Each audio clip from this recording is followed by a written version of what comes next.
Alright, so for letter A, it says to find the tangent line. It gives us to find a tangent line equation at x equals e squared.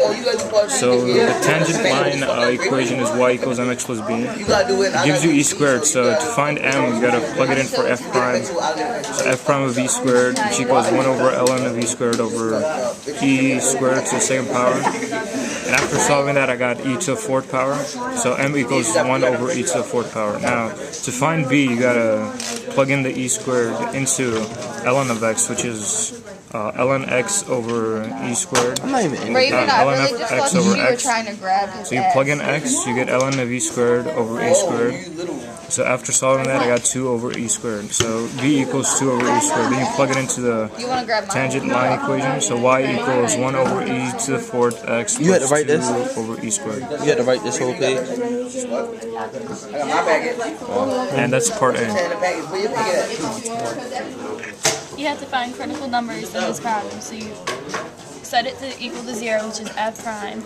You solve for it, and you get x equals e to the first. Well, e equals 2.7, so you got to put it in the chart to find the maximum or minimum. So we put 0 to 2.7 and 2.7 to infinity. And then you find where it's increasing or decreasing. Don't worry about that. And when it's increased or decreased, it's a maximum. Go ahead. Alright. You got it? Yeah, go ahead. Okay. It gives you f prime of x, which is 1 minus ln of over x squared. It tells you to find the inflection point of inflection. So you got to do f double prime x instead of equals 0.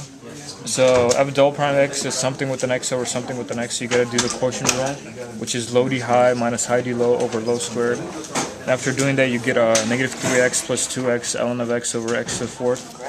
And then you set the top equal to 0. And then you set the top equal to 0 and then take out an x. It's factor out an x, so x equals 0 and then x equals e to 3/2. And that's it? Yeah. Alright, what you doing is for real, you just plug in any number greater than 0 in for x, and then you find the ln of x, and that's going to be a big negative number for real. And then you just divide that by a real small positive number, and you're going to get negative infinity.